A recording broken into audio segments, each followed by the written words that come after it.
So I'm Matt Cumani, and I train a stable of 80 horses here at Ballarat. I'm Wayne Kratzmann. I'm the business manager of Dwyer Racing. Yeah, Alastair Dwyer, General Manager of Racing, Media and Communications. Well, at the time we really didn't know what was going to happen, and we thought that at one stage that racing may not continue. So we had to look at that. What do we do with the horses? They'd all have to go out on adjustment. You couldn't keep them in training, and we didn't know whether racing as such would continue. But luckily, that hasn't been the case, and thanks to Racing Victoria and everybody who's helped out, everyone's done the right thing, and racing has continued. So we haven't had a major change in those. Not from a training perspective, but certainly from the going to the races side of things have had to change a fair bit. Yeah, look, it's had some pretty significant impacts, especially financially. Our three gaming venues, which sort of provide a lot of our revenue, had to close down, which had significant impacts financially on the club and also emotionally with our staff who had to be stood down. The great thing about the racing industry that we were able to continue, which was fantastic from a wagering point of view. We were able to get plenty of revenue through that, so we didn't miss any race days, which is a fantastic result. Probably one of our biggest revenue streams on a race day is our dining hospitality, which has sadly been cut short with plenty of race days run behind closed doors, and that has had a significant impact on the club's revenue streams. But luckily enough, Racing Victoria through this period has been able to provide some grants to the clubs, which has certainly helped offset some of those losses.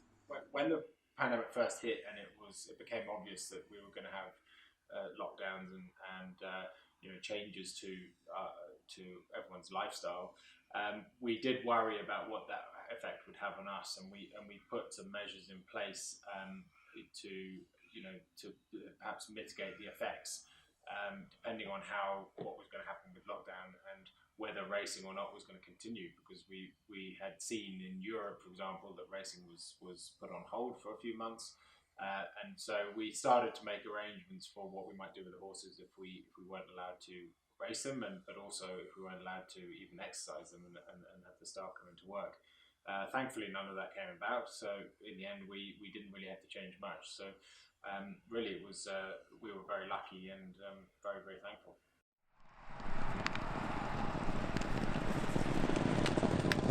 Yeah, look, it's pretty devastating. The first year we were celebrating the 100th running of the Cox Plate, and to have no one here, the atmosphere was just bizarre.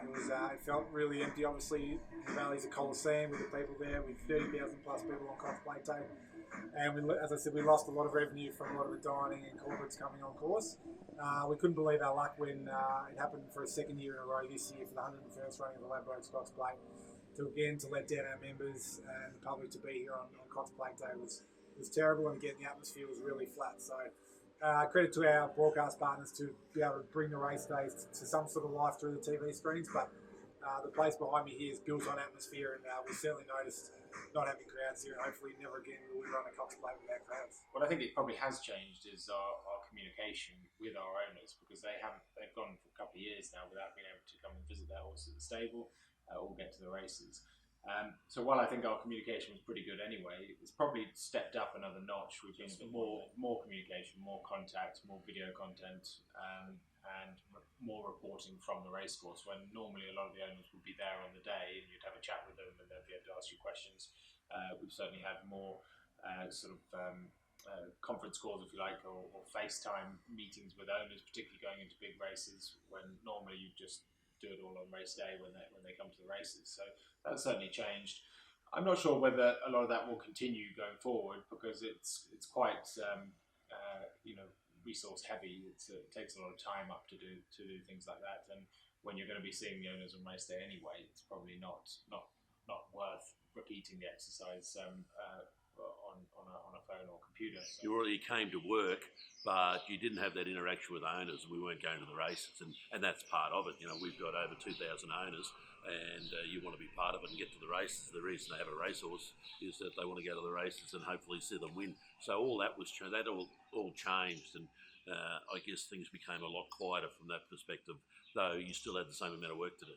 Well, it's the key part. It's integral to racing, and racing to continue without owners. You simply don't have horse ownership. No one can afford owners. Certainly trainers can't afford to own horses as well. So it's integral to that. It'll be just great. I was lucky enough to get to to Flemington on Melbourne Cup Day, and whilst we only had 10,000 people there, it was just marvellous to have people back on track. So things somewhat get back to normal with owners back on the track. So that'll be great. Yeah, I think there was certainly a different feel on race day, less noise and less pressure. But horses are amazingly adaptable. Really, they sort of tend to put up with a lot. Really, they you've got to, every time you do something with the horse, it's there's always going to be a first time, and so long as they have a good experience that first time, they tend to learn from it very well, and they adapt to it, and they get very used to it. So, but at some point, the crowds are coming back, thankfully. So the horses are going to have to get used to it at some point, and sometimes it's better that they do it when they're young and everything's new, and they get used to it quickly that way, rather than do it later on in their career when they're used to having quiet racehorses. Well, I don't think you can complain with how they handle it, because we've come through it very well. We never had to have a shutdown in racing. I think there have been some very close calls when it looked like it might, come into the racing industry and cause a problem. But I think it was quite quickly snuffed out and caught by Racing Victoria early. So I think they've done a very good job as a member of the industry to complain. I think they've done it in the best interest of all of us participants and the stakeholders. So I think on the whole they've done a very good job. I think they handled it brilliantly. It's been how the hell we got through 2 years without losing any race meetings is really amazing. And I think kudos has to go to the staff as well. They've been prepared to be double vaxxed, and whilst they found out, I think at one stage they were a little bit slow to take that up, particularly some of our younger workers. Once they realised it was part of their job and to keep their job they needed to be, they embraced that pretty quickly. So the crowds will return for Ladbrokes Friday Night Lights and moving forward. There's still a few little things in place which hopefully will come off when we hit our 90% double dose, but the feeling around the place has changed dramatically. We're all really excited internally as a club to have crowds back here and our members, and we know that the members and general public are desperate to get back here. So when the weather's good, there's no better place to be the Valley trackside. Sometimes the rain does dampen the spirits a little bit, but look, we're really excited to see the back of COVID, and hopefully it's onwards and upwards from here.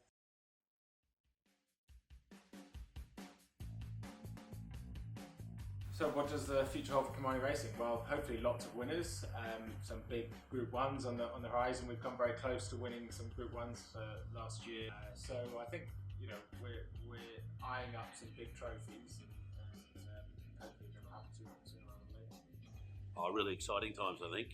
We've got brand new facilities up here at Ballarat. We've only been here 18 months, and we've got a brand new group of people and staff, and we're really looking forward to it. So plenty of winners, I hope.